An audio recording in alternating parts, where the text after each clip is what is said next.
오늘 정말 극적인 이야기를 하나 해드릴까 합니다. 나라가 완전히 쪼개지고 위기에 빠졌을 때 한 왕이 정말 상상도 못할 계획을 세우거든요. 바로 통일을 향한 계획이었죠. 자, 여러분이라면 어떠시겠어요? 만약에 내가 속한 공동체, 내 나라가 완전히 무너져 내렸다면 여러분은 뭐 하시겠어요? 오늘 이야기는 바로 이 질문에서 출발합니다. 절망의 한가운데서 한 지도자가 내린 선택, 한번 따라가 보시죠. 자, 히스기야 왕이 내놓은 이 놀라운 해법을 제대로 이해하려면요. 먼저 그가 마주했던 상황이 정말 얼마나 심각했는지를 알아야 합니다. 이 분열은 하루아침에 일어난 게 아니었어요. 벌써 수백 년이나 됐죠. 이스라엘 왕국이 북쪽이랑 남쪽으로 쫙 갈라진 거예요. 북쪽은 심지어 예루살렘 성전도 버리고 자기들만의 예배 장소를 만들었고요. 그러다가 바로 이 히스기야 왕 시대에 북쪽 왕국이 아시리아 제국한테 완전히 멸망당하고 그 백성들은 전 세계로 뿔뿔이 흩어지는 정말 끔찍한 비극이 일어납니다. 그러니까 남유다의 히스기야 왕이 딱 마주한 현실이 바로 이거였던 거예요. 민족은 반으로 쪼개졌지, 신앙은 완전히 무너졌지, 어디에서도 희망이라고는 찾아볼 수가 없는 그런 절망적인 상황이었습니다. 자, 바로 이런 상황에서 히스기야가 왕으로서, 아니 단순한 왕이 아니라 정말 엄청난 비전을 가진 개혁가로서 역사의 무대에 등장합니다. 히스기야의 계획이 뭐였냐면요. 흩어져 버린 12지파, 그러니까 북쪽이고 남쪽이고 할 것 없이 남은 사람들을 전부 예루살렘으로 모아서 다 같이 유월절을 지키자는 거였어요. 이게 얼마나 대담한 거냐면요. 수백 년 동안 서로 으르렁대던 사이잖아요. 심지어 북쪽은 이미 망해버렸는데 그 남은 사람들에게까지 손을 내밀자는 거였으니까요. 정말 파격적인 생각이었죠. 근데 왜 하필 많고 많은 절기 중에 유월절이었을까요? 유월절은 그냥 뭐 명절 쇠고 노는 그런 날이 아니거든요. 이건 이스라엘이라는 민족의 뿌리, 그들의 정체성 그 자체였어요. 우리가 이집트에서 노예였는데 거기서 해방되면서 한 민족으로 태어났다. 이걸 기억하는 날이거든요. 그러니까 분열된 민족을 하나로 묶는데 이보다 더 강력한 상징은 없었던 거죠. 그런데 이 엄청난 계획이 시작부터 삐걱거립니다. 큰 문제가 생겼어요. 뭐냐면 6월절 공식 날짜를 놓쳐버린 거예요. 그동안 성전이 너무 더러워져 있어서 이걸 깨끗하게 치우는 데만 16일이 걸렸거든요. 근데 6월절은 첫째 달 14일이란 말이죠. 이미 날짜가 훌쩍 지나가 버린 겁니다. 어떡하죠? 자, 여기서 히스기야의 지혜가 빛을 발합니다. 그는 포기하거나 그냥 대충 넘어가지 않았어요. 율법을 샅샅이 뒤져서 해결책을 찾아냅니다. 바로 민수기 9장에 나오는 예외 규정이었죠. 피치 못할 사정으로 첫째 달에 못 지킨 사람은 둘째 달에 지킬 수 있다. 이 조항을 찾아낸 거예요.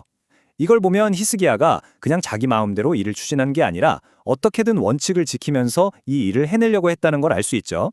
그래서 공식적으로 6월절을 한 달 뒤인 둘째 달로 연기합니다. 자, 이렇게 날짜 문제까지 해결됐습니다. 그럼 이제 이 초대의 가장 중요한 부분, 바로 그 초청장에 담긴 메시지가 뭔지 한번 들여다볼까요? 히스기야는 왕의 특별 전령들, 그러니까 보발꾼들을 소집해서 이스라엘 땅 전체에 편지를 보냅니다. 이 사람들이 정말 대단한 게 남쪽 끝에서 북쪽 끝까지 망해버린 북왕국 땅까지 다 돌아다니면서 이 편지를 전한 거예요. 이들 손에 들린 건 그냥 종이 한 장이 아니었죠. 찢어진 민족의 운명을 바꿀지도 모르는 그런 초대장이었습니다. 그 편지의 핵심 메시지는 이거였습니다. 첫째, 여호와께로 돌아오십시오. 둘째, 당신들의 조상들처럼 고집 부리지 마십시오. 그 고집 때문에 망했습니다. 셋째, 스스로를 낮추고 성소로 나오십시오. 그리고 마지막으로 당신들이 돌아오기만 하면 하나님은 긍휼을 베푸실 겁니다. 보세요. 이건 혼내는 게 아니죠. 다시 시작하자는 회복을 위한 간절한 초대였습니다. 그리고 이 메시지의 정점은 바로 이 구절입니다. 너희 하나님 여호와는 은혜로우시고 자비하신지라 너희가 그에게로 돌아오면 그의 얼굴을 너희에게서 돌이키지 아니하시리라. 이게 정말 중요한데요. 왜냐하면 이 약속의 근거가 너희가 잘해서가 아니라는 거예요. 하나님이 원래 그런 분이라서라는 거죠. 하나님의 성품에 기대는 약속입니다. 그러니까 너희가 어떤 상태에 있든 돌아오기만 하면 절대 외면하지 않겠다는 정말 놀라운 약속이었어요. 자, 이제 이야기의 클라이맥스입니다. 이렇게까지 진심을 다해보는 초대장, 과연 사람들은 어떻게 반응했을까요? 놀랍게도 그 반응이 정말 극과 극으로 갈립니다. 특히 북쪽 땅에서는요, 대부분의 사람들이 이 전령들을 보고 비웃고 조롱했어요.